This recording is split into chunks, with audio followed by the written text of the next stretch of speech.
Je me présente, je m'appelle Alexandre, je suis président de la Ligue des droits et libertés qui est basée à Montréal, au Québec, au Canada.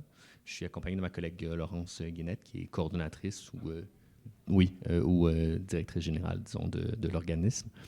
Donc, rapidement, la présentation d'aujourd'hui.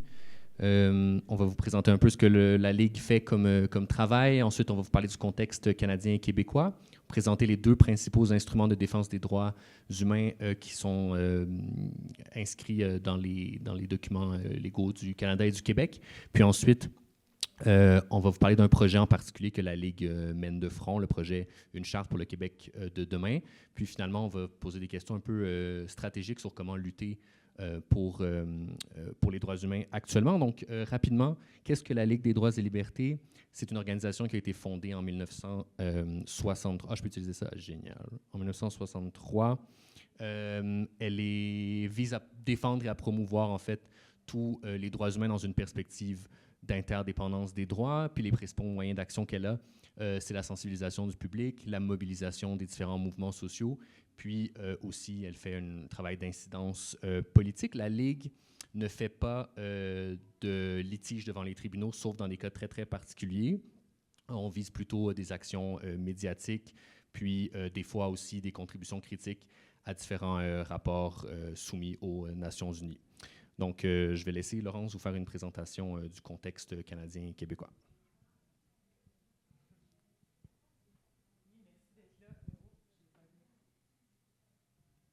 Ça va, c'est bon? Ça fonctionne? OK. Bien, merci d'être là avec nous. Alors, je voulais juste, c'est important de parler que même si on n'est pas du tout dans un contexte similaire à plusieurs d'entre vous, là, évidemment, que le Canada, en fait, qui est tellement connu comme... Est-ce que ça va? OK. OK. Donc, le Canada qui a vraiment une réputation de champion des droits humains, une réputation qui se développe depuis des décennies. En fait, la situation est plutôt autre. Quand on est au Canada, on voit non seulement il y a toujours eu des enjeux de droits humains, mais il y a aussi une dégradation accélérée qui se passe dans ces récentes années. Donc, juste pour vous donner une idée, le logement, on a une crise du logement majeure qui sévit en ce moment dans de nombreuses villes du Canada. Quand vous vous promenez à Montréal, maintenant, vous voyez des campements, des dizaines et des dizaines de tentes, des campements de personnes en situation d'itinérance, des campements qui, à leur tour, sont souvent démantelés, évincés par la police. Donc, on jette les gens dehors. Donc, c'est vraiment une situation d'une grande gravité en ce moment. On a les personnes, les peuples autochtones qui ont subi des violences coloniales depuis 500 ans, mais qui continuent de subir des violences coloniales assez importantes en ce moment, qui souffrent d'extrême pauvreté, de tous les résultats des traumatismes intergénérationnels et le racisme systémique qui perdure aujourd'hui. Donc, il y a beaucoup de luttes pour faire respecter le droit à l'autodétermination des peuples autochtones, et les gouvernements, tant celui du Québec que du Canada, ont énormément de chemin à faire en matière de reconnaître ce droit et le respecter. On a aussi en ce moment une montée épouvantable des discours transphobes, donc un recul marqué au niveau des droits des personnes trans, donc diversité de genre en particulier, avec des gouvernements soit qui sont carrément en train de passer des lois qui font reculer les droits, ou qui sont simplement pas assez actifs pour prendre position ferme, à savoir de protéger ses droits et de lutter contre toute la stigmatisation qui circule. On a un contexte de racisme systémique important, et au Québec en particulier, une islamophobie qui s'est beaucoup développée depuis quelques années et qui engendre un mouvement d'exode, en fait, particulièrement de la part des femmes musulmanes qui ont de la difficulté à continuer de vivre dans l'espace public sans subir des incidents ou des agressions islamophobes, donc un mouvement d'exode de ces femmes vers d'autres provinces ou vers d'autres pays. Et j'aimerais aussi parler, j'achève pour ce tour d'horizon, mais c'est vraiment pour vous faire comprendre qu'on a des enjeux quand même très graves. Les personnes migrantes au Canada leurs droits sont en train de reculer aussi. Donc, il vient d'avoir des coupures énormes par rapport aux services auxquels ces personnes-là ont accès.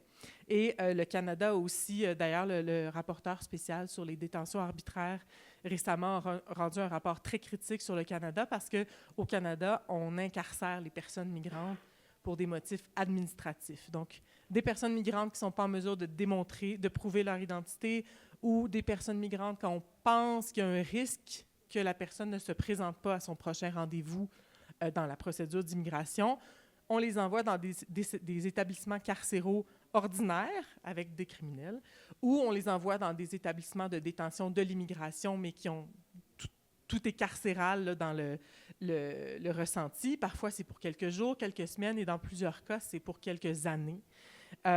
Et pour donner un exemple, en 2023, c'est 5 250 personnes migrantes qui ont été détenues dans des prisons au Canada, dont 30 enfants, pour des raisons purement administratives.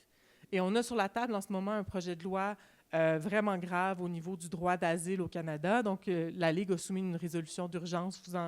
Les délégations, vous en entendrez parler dans quelques jours. Donc, je parle-tu trop longtemps, peut-être?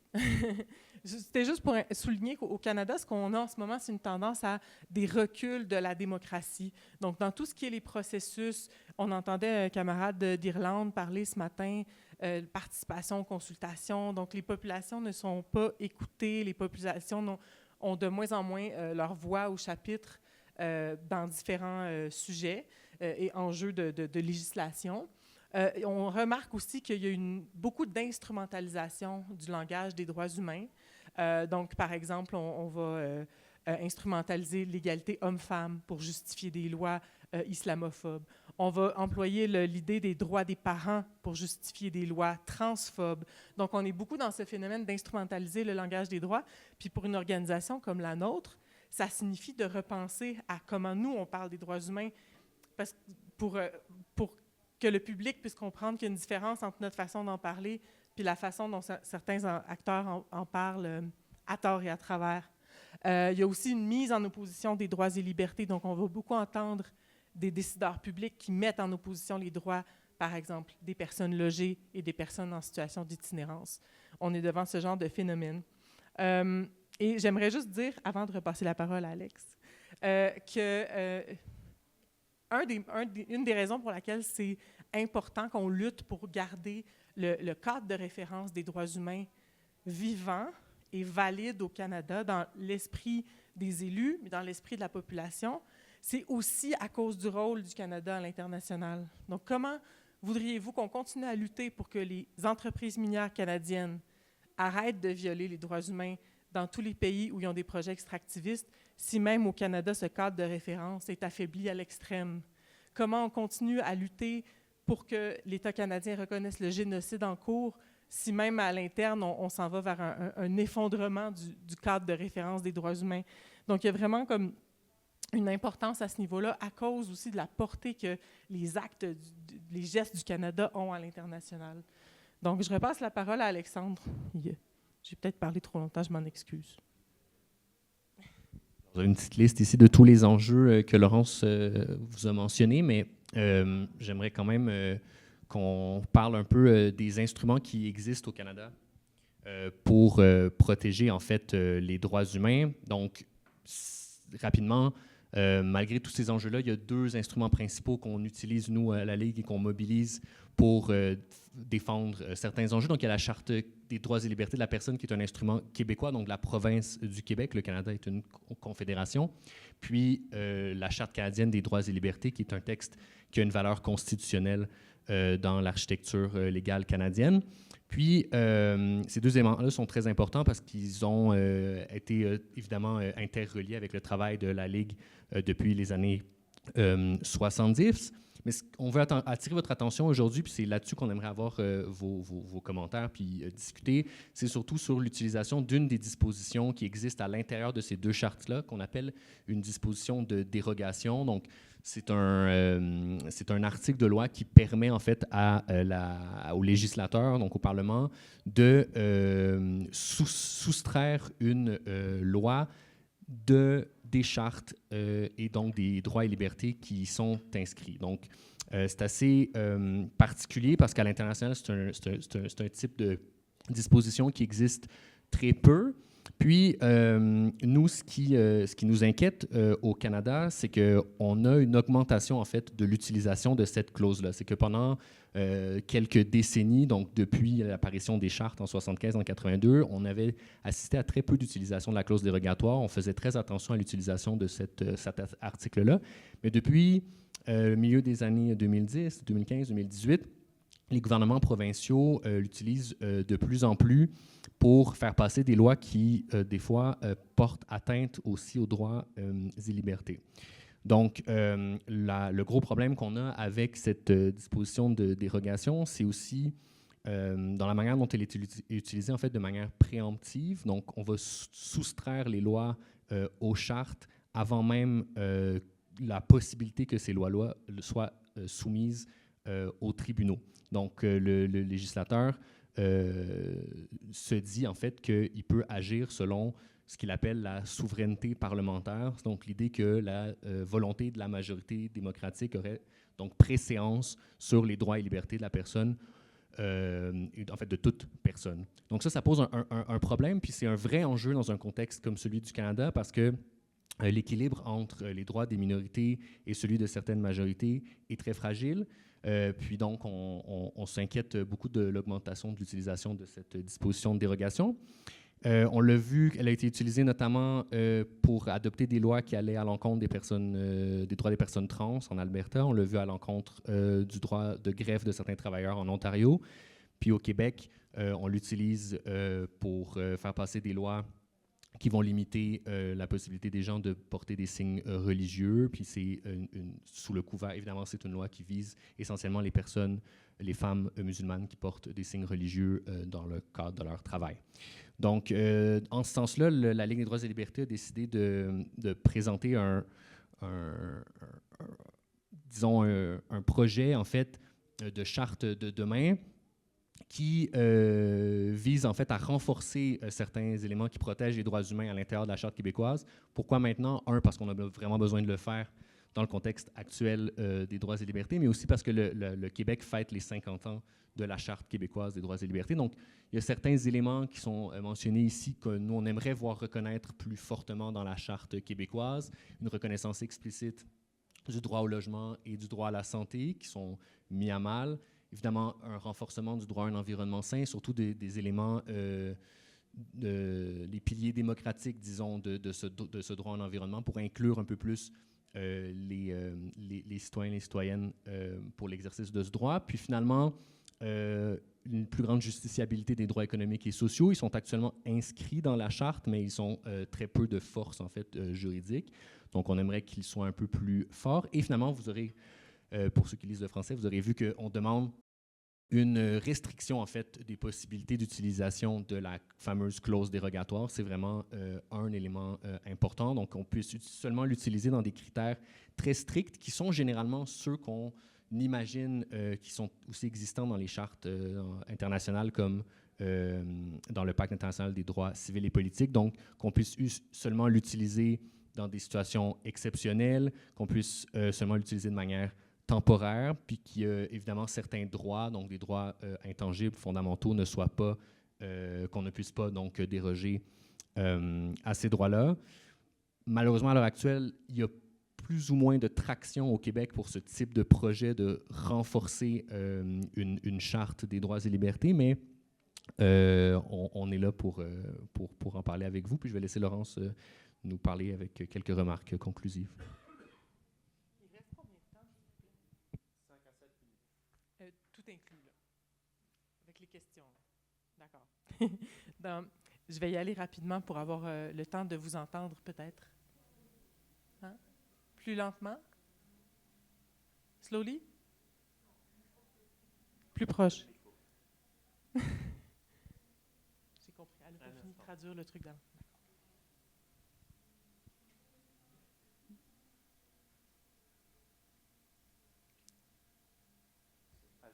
OK. Bon, excusez, je ne suis pas habituée. Alors, en fait, on est venu ici, tu sais, dans les propositions de pitch, on nous demandait de montrer un succès, un bon coup qu'on avait fait. Nous, on est plus en mode on tente. On essaie, dans un contexte actuel où il n'y a aucune ouverture politique en ce moment pour arriver à renforcer la Charte québécoise. Au contraire, elle est en train d'être vidée, en fait, de sa substance par le gouvernement qui est au pouvoir. Mais on cherche, dans ce contexte, à énoncer une proposition fondée sur les droits humains, à renouveler cette proposition auprès du grand public, en espérant que ça trouve un écho, parce que les droits humains, c'est aussi un projet de société. Donc, on a deux éléments communs qu'on essaie de mettre de l'avant pour unir toutes les luttes qui traversent la société québécoise. Donc, d'une part, la démocratie. On pense que c'est pas au sens libéral du terme, mais au sens large, que les personnes concernées puissent participer à la prise de décision, que ce soit en matière d'environnement, de droits des personnes trans, etc. Donc, c'est un des socles communs à toutes les luttes. Et l'autre, c'est l'interdépendance des droits humains. Donc, souvent, quand on parle d'interdépendance dans nos différentes interventions au Québec, ça permet des gens qui luttent pour le droit au logement, ça leur permet de mieux comprendre les liens entre cette lutte et la lutte contre le racisme systémique, ou encore le lien entre le droit de manifester et la possibilité de jouir d'un environnement sain. Donc, on trouve dans l'interdépendance des droits non seulement un cadre d'analyse qui est complet, mais qui nous permet aussi d'avoir une proposition qui unit les luttes.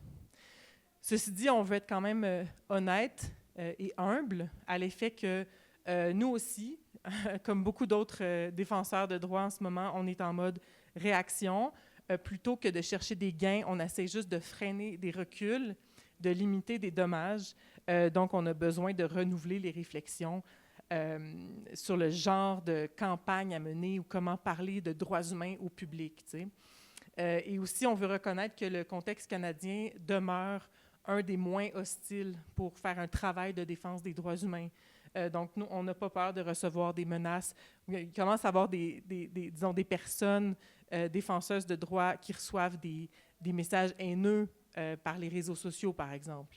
Mais il reste qu'au Canada, on n'a pas peur de défendre les droits, on n'a pas peur que ça résulte en des attaques, des menaces ou même la mort. T'sais, on est dans un contexte vraiment plus favorable, puis on en est très conscient.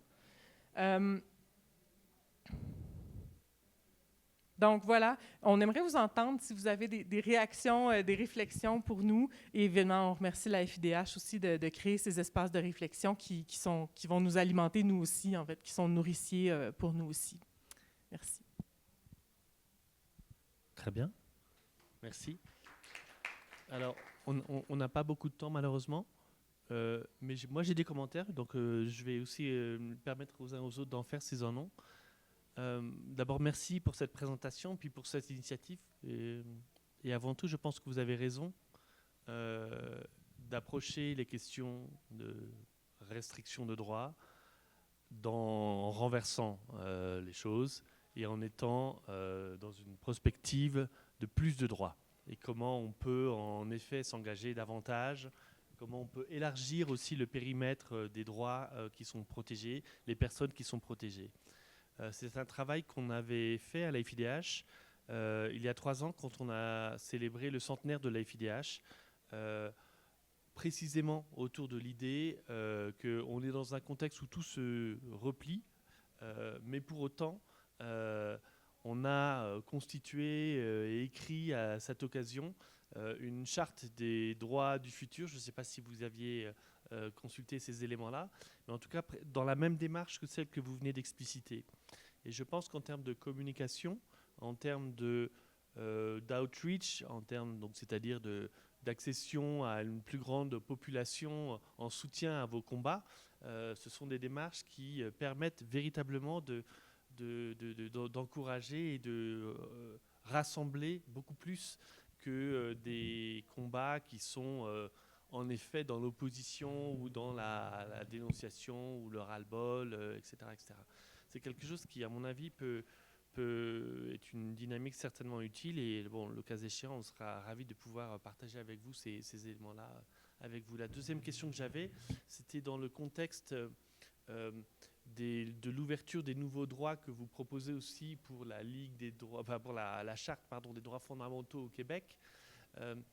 Si et comment vous vous appuyez sur le travail fait dans d'autres instances, les instances internationales, régionales.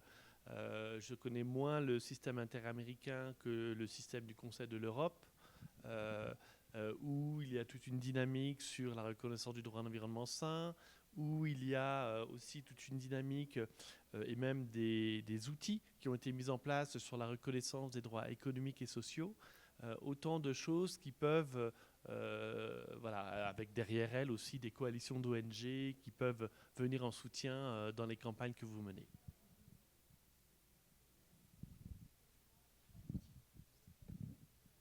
Merci. Bonjour. Félicitations pour votre présentation. It's working? OK. Félicitations pour votre présentation. Je connais votre situation. Ma famille, une part de ma famille est en Québec.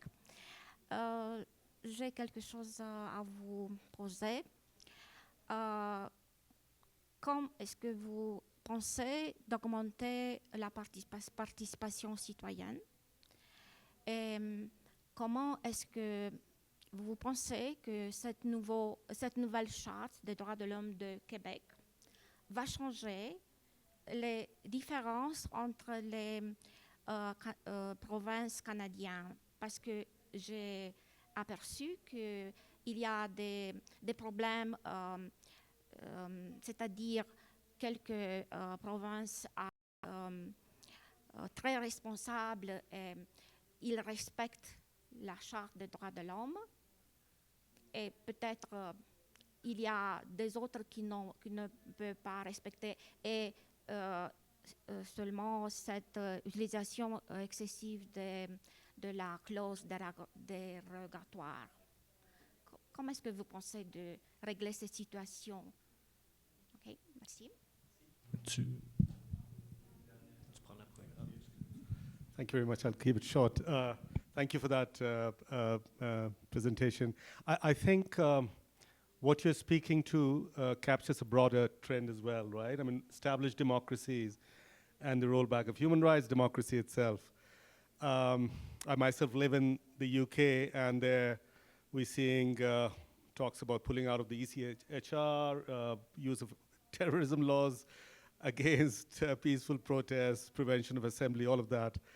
And this is happening when we have a Labour government, and I assume that in your country as well, it's a Liberal Party, and the similar trends in Europe. My question to you is, and this might not be to the point of the specific interventions that you're making, but a broader question, where do you see this going? Do you see the rollback getting worse? Do you see civil society fighting back? I mean, because if established democracies are going in that direction, then it's very, very worrying, right? Thank you. Est-ce qu'on essaie de répondre rapidement? OK. Veux-tu? Ouais, on peut. Veux-tu commencer avec comment on mobilise les instruments internationaux? Ben, j'ai des petits commentaires sur OK. I mean, I can answer in English maybe to your question. We've seen stronger trends. Like in Quebec, the current government is trying to pass a law that is basically, it's really weird, so I'll make it short, but it's a new constitution.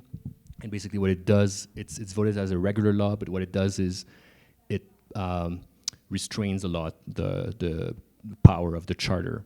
So we're seeing a trend where there's less and less protections for rights and liberties.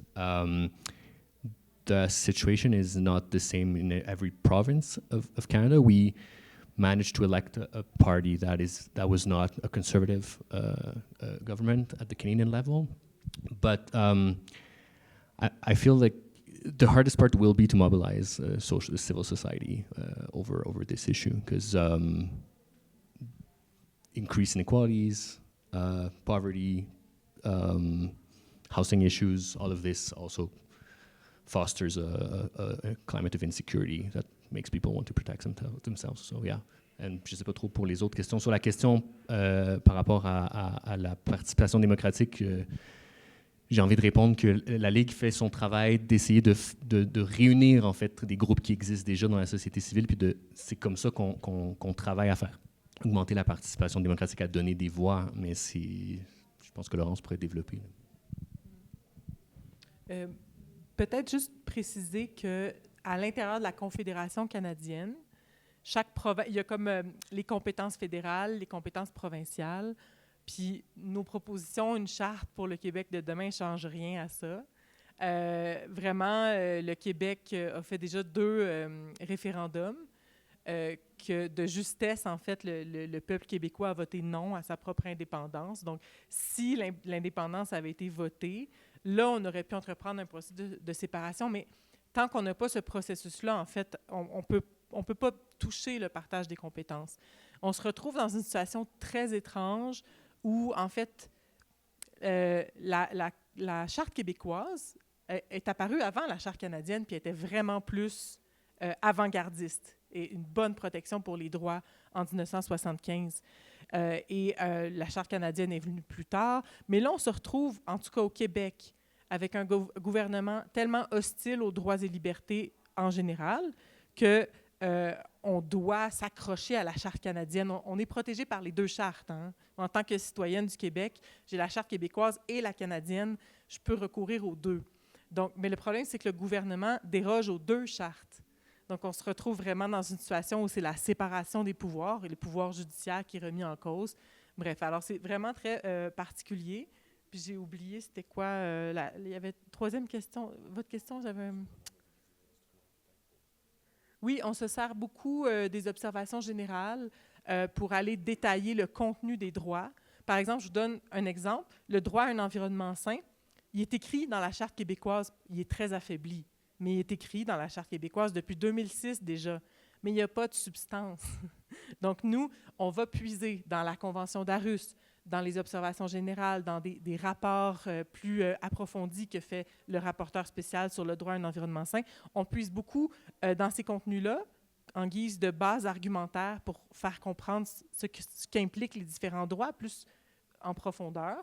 Donc ça, on s'en sert beaucoup. Puis on intervient aussi, donc on soumet des rapports parallèles à différentes instances, des procédures spéciales ou des procédures extraordinaires. And your question at the end? What? I had... Yeah, okay. Yeah. But thank Merci you. beaucoup. Merci beaucoup.